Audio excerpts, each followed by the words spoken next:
everybody. My name is Marilyn Almodovar, and I am joining Cyndia Rios-Myers. I don't know why I did that. I was just going to say it the other way. I was going to say Myers Rios. Cyndia Rios-Myers, who's an author, photo author, and we're going to be talking about her book and her newest novella called Take Care of You. So I'm just going to.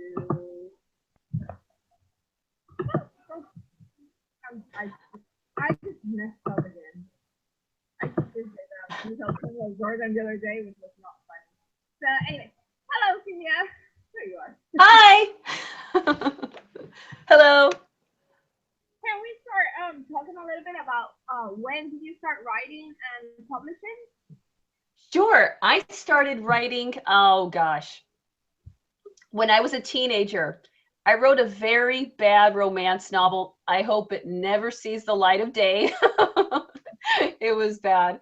But I don't know. I think I became a writer as soon as I became the type of reader who gets lost in books. And I fell in love with the with getting lost in a story. And I think I started really falling in love with hearing other people's stories. And just because everybody's got a story to tell, everybody has a story to tell, and I love hearing it.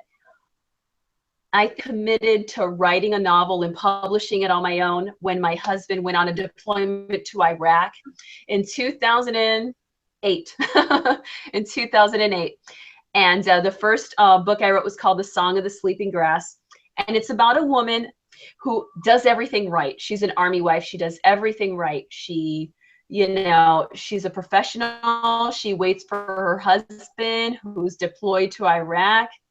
But catastrophic happens to him on deployment, and he seeks the comfort of a female soldier while he's in deployment.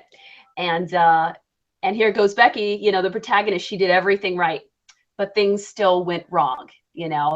And at something in my own life as a military spouse, because my husband is in the Navy, and I was in the Navy myself for a few years, I met women like that, women who did everything right and everything the best that they could, and they could be counted on, but they found times in their lives when they couldn't count on somebody else. And I wanted to find a beauty in that. I wanted to find the story within all that, and that's what the Song of the Sleeping Grass became. And I kept writing. Ever since then, I kept writing, and I have a kid. Things, they keep me busy. So things have slowed down a bit, but they're picking up again a little bit. So that's why I put out the novella "Take Care of You," which is just got published a couple days ago, and it's a story. Maybe about it's done, and I was ready to put it out. And you have a few series trying to navigate Amazon now. Can you talk about the latest one before Take Care of You? Nice Shooting Text. Yes. Oh, that one's a standalone book. I have one series called The Wolves, but Nice Shooting Text, that's one that stands alone on its own, and it's a favorite of mine. It's one I like a lot, and that's a contemporary Western romance. And I like writing romance, but I like women's fiction better. I like writing the stories of the woman being alone, finding what she thinks is love, her heart getting broken, her repairing herself again. And once she's repaired, she's kind of able, worthy of her. And that's kind of like what Nice Shooting Text is. It involves guns too, Texas. A lot of fun. And what about your new series? Is that a contemporary paranormal adult or? Yes. Okay. Not Nice Shooting Text itself. It's meant for adults, but The Wolves. It's paranormal. It's a little bit of horror too. Horror's fun. I like horror. And that one's kind of meant for probably 18 and over, maybe even 16, because there's nothing too mature for it. No, nothing too mature in it. But The Wolves, it's about a series of werewolves, and I like that a lot. I wanted to write a horror novella, a series of novellas that was disguised as women's fiction. And I really think I pulled that off with the series that's called The Wolves. And do you have a favorite genre that you like writing in? Do you like writing for young adults, for adults, or do you like writing paranormal better than contemporary or romance? If I have to pick two, because I won't pick one, but if I have to pick two, I will pick women's fiction and probably horror. I know, and I would pick those two things if I had to, and coming right after that would be paranormal. That wouldn't go together.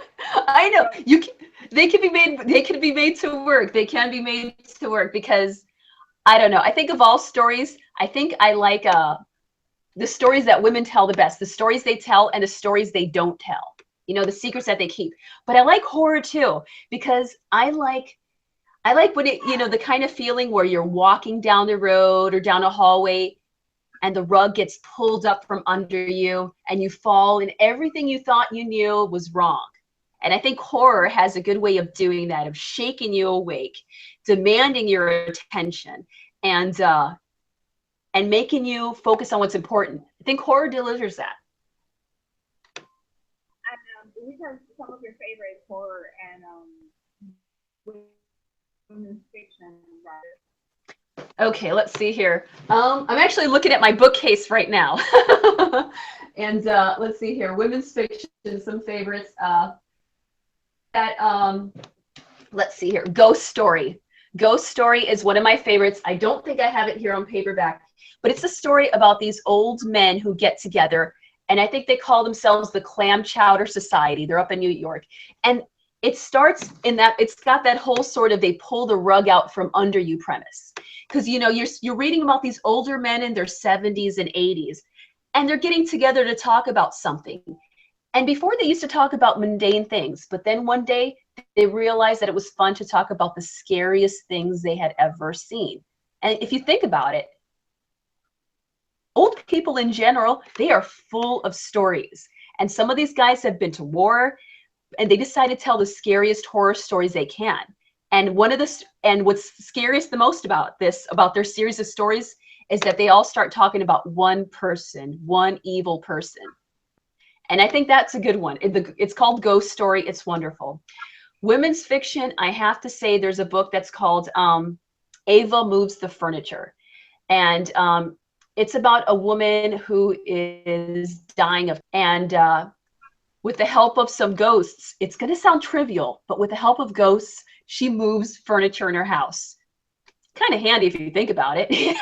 She needs to move furniture, so ghosts help her do that. But it's actually, she's dying of cancer, and she's going to leave her daughter alone. And her mother died of cancer when she was very young.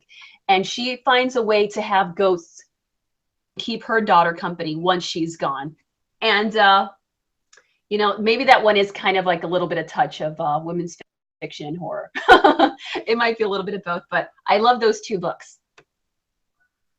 Any other writers that you look up to? Doesn't have to be women's writer or horror writers. Any other writers that have influenced you perhaps in your writing? Yeah, let's see here. Diana Gabaldon. I mean, she, with the Outlander series, I loved her. And, and I'm not going to be ashamed to say it, Stephanie Meyer. Bash her so much, and I get so mad about that. I mean, there's an actual pin on Pinterest that has the cover of her first book. What's it called again? Forget what her book's called. The first book that she wrote, the one with the vampires. It's going to come to me later. Twilight. Yes, Twilight.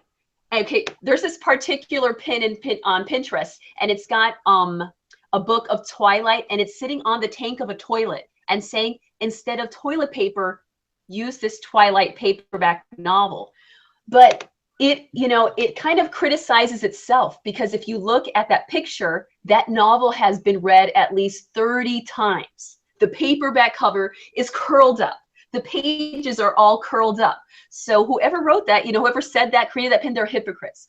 I think Stephanie Meyer, she kind of has this way of creating a universe, and it's transporting. Sure, is it true that somebody that young is going to fall that deeply in love and do silly things? I don't know. But that wasn't the point.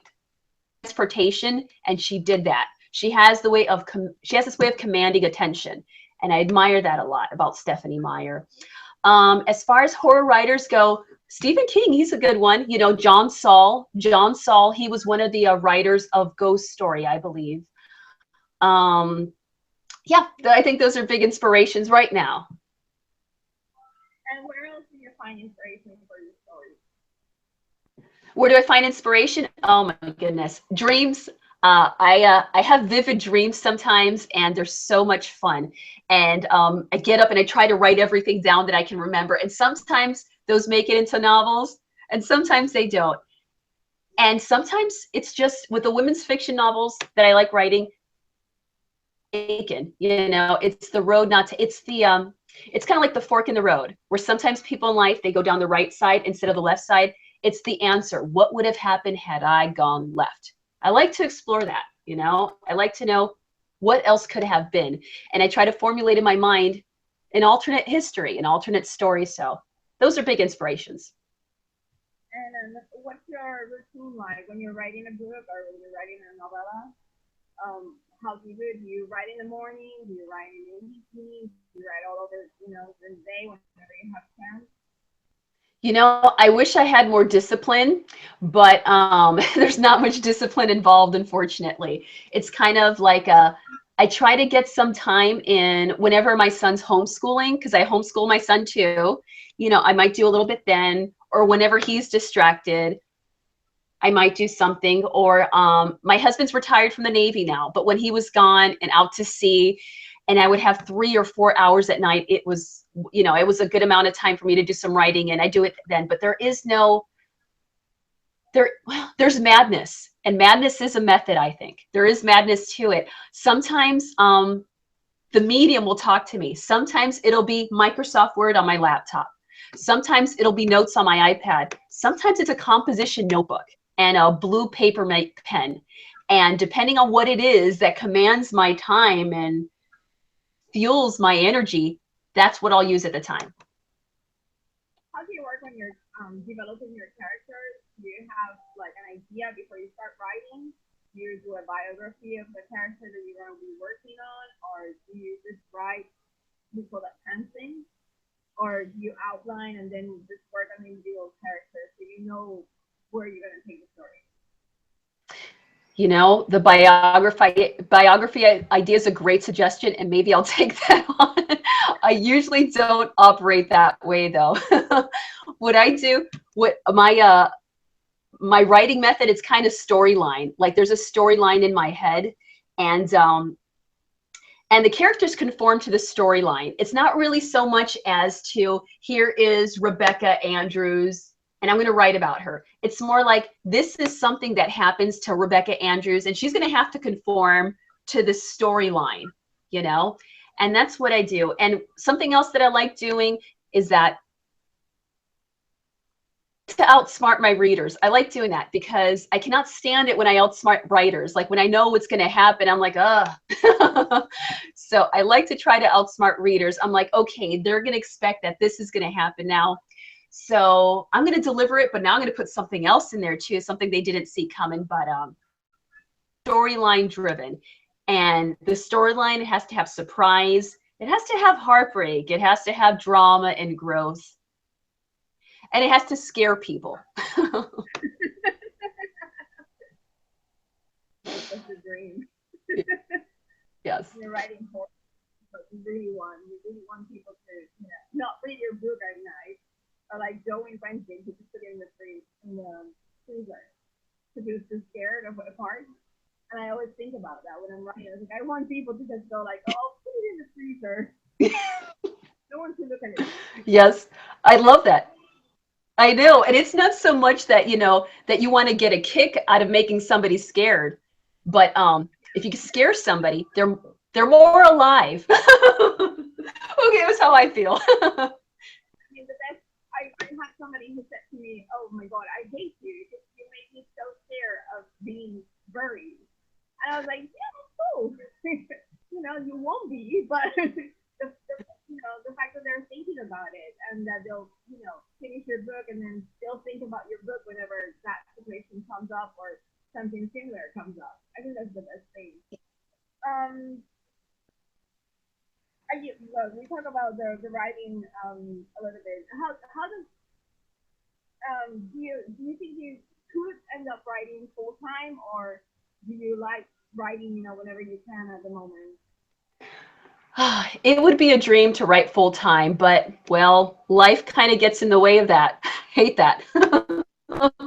But I would love to write full time. I would love to do that. But right now, I have other things I do. I homeschool my son. And we're outdoorsy people. We like hiking a lot. We go bike riding a lot, just observing nature. We do those things a lot. We go sightseeing, but I'm sorry, I'm like keeping an eye out for my son. He's acting out over there, but I'm going to ignore him anyway. But it would be a dream to write full time. Are you one of those people that when you go into the woods, or when you go hiking somewhere, or the beach or something, you take a little notebook with you as well in case something, you think, oh, that would be a cool scene, or you keep a note with you, a notebook with you, so you can put a story. Yes, absolutely. I do think about that. Yeah, I do. And, yeah, I do. Like, one of the things a storyline that occurred to me, I don't know if I'm going to jump on this or not. So, and I talked to my husband about this because I'm married to a very brilliant man. And I asked him once, I'm like, above the government to lie to us about how much time has passed. And I'm like, if you think about it, we're kind of a slave to daylight savings time, leap year. And I'm like, I'm like, could the government get away with fooling us about how much time has actually passed? I have this whole theory, and but but it was inspired by daylight savings and whatnot.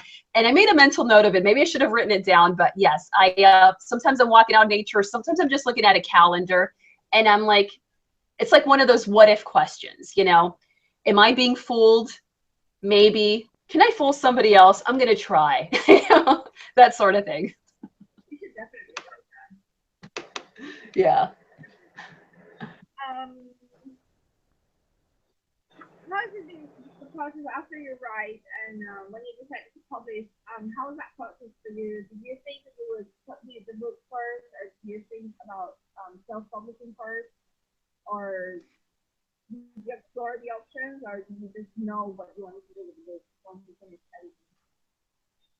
Okay. I think you asked me, because there's an airplane flying over. Were you asking me about self-publishing, selfish publishing? My God, I'm going to have to think on that one. Were you asking me about self-publishing or traditional publishing? I'm asking, when you finished your first book, did you know you wanted to self-publish it, or did you know you wanted to go the traditional way and try to find a publisher? Yeah, Yeah, as soon as I think about traditional publishing, I cringe because I think everybody wants that. Everybody wants that, but there's so many gatekeepers there. And the gatekeepers, I don't think they always admit the best people to the party. But it's a rough thing. We had a vote, and I intend to publish it someday, and it's a good one. And yes, I'm biased, I understand. But I had a literary agent ask the literary agent asked to read the whole thing, and she did. But then she came back and said it's not for me. Like being left at the altar is what I kind of equate it as. Is that it's promising, there's lots of good talks, and you get there, they're like, no. It sets you back, unfortunately. It really sets you back. And again, it's the whole gatekeeper thing. And what I tell myself these days, do I want to be a best-selling author, or do I want to be a book-selling author, or do I want to be somebody who writes books that other people read? And that's what it is. Oh, buddy. Okay, thank you. Oh, thank you. You know what? Go ahead and carry on. The mail. I'm sorry. So anyway, I want people to read my books. I'm going to do what it takes to write the best that I can and to get those books into as many people's hands as possible. Very good. Very good. Very good. My next question is about your characters. You build your characters around people that you know. do you give them some characteristics of people that you know, or are they just characters that come to your mind and they have, you know, you don't answer them into anybody around you? You know what? They're usually based on real people. They're usually based on real people. And if they're not, they've got kind of facets of different people I know. Like usually the male characters, like the male protagonist, they'll have a little bit of my husband in them, and that they can, you know, and that they're clever and little bits, things that he's said in the past. I rip it off of him and I put it into a male protagonist's mouth. And the females, sometimes they're based off of they're based off of real life people. Sometimes they are. Yeah, I'd say so. Yes, because I have to see like a living person in my head, and I think I do that. And let's talk about take care of you. Um, how did you come up with the idea? Did you have you know, somebody with a similar trajectory between your sisters in your life, or did you just think about it and thought, hey, why not? You know, take care of you is probably about 70% based off of my real life. 70%. So a good percentage is not, because I did not marry a merman. He's, well, he's in the Navy, so, and he's a good swimmer, but he's pretty human. But Crash Boat Beach is where everything kind of happens. It's a very real beach in Puerto Rico where I spent my summers there, 14, 15, 16, 17. And it, in my mind, is still the most beautiful beach I've ever seen. And I've seen beaches in California, Oregon, Washington, Florida, Asia, Australia. But owns me, you know, whenever I first saw it, it just kind of embedded itself in me. You know, just like I have an older sister too, who took care of me a lot. My mom is a great mom, though. I'll put that out there. My mom's a great mom. My dad, he's the good dad too. Not entirely modeled after what happens in the book, but that's this. A lot of the cities and the places and take care of after you, they come from my life. It's pulled from my life. And can you describe a little bit of the story of the book? Can you describe a little bit of the story, just a little summary of the book? I'm happy to. It is about a 16-year-old girl and an 18-year-old girl. They're both sisters. The 16-year-old girl gets herself pregnant, and she kind of makes it the job of her 18-year-old sister to assist her in no longer being pregnant. This is a lot for the shoulders of an 18-year-old girl, but the 18-year-old girl, her name is Amanda. She's the older sister of a parent to her siblings. Then she has an older sister. So she's kind of ready to, this isn't outside of her realm of experience. And the younger sister, Linda, she tricks her older sister and she runs away. And she makes her older sister hold secrets within her that she can never tell anybody else. And she leaves her sister alone. She kind of abandons her. You know, her older sister is forced to grow up without her sister, with her younger sister. And but her younger sister visits her 4 times within her lifetime, and she tells her, I married a merman. I became a mermaid. And the older sister's like, why are you lying to me? This is not true. This can't be true. And that's what happens. But the story, again, it's not a romance about what happened. It's not a romance in the sense of the 16-year-old girl and whoever she ended up running out with. It's about a love story between family sisters, and about how they're willing to put aside their differences in order to make the most of whatever time it is they have. And, and I hope that I deliver that with a backdrop that's gorgeous Puerto Rico. I'm biased, of course, though. And it's kind of a character too, I think. It's kind of a character too in the story. And the story goes all the way. It's beautiful. It's got abandonment. It's got love. And it's got death in it too. Scary stuff, because, you only know you're alive when you're scared. And I hope I do. And there's some scary moments in there too. Do you have a particular favorite character from your book that you would like to write, either spin-off or another story? Gosh. See, the thing is, all these characters, it's interesting when you're a writer, they live in your head, and they're still living their lives. Your readers might not know that yet. They might not know what has happened to them, but you do. And actually, my miniseries of novellas, The Wolves, I actually wrote a whole other novel, and it's a novel length, and it's not done yet. It's about 70% done. But yeah, there's going to be two full-length spin-offs off of The Wolves, and I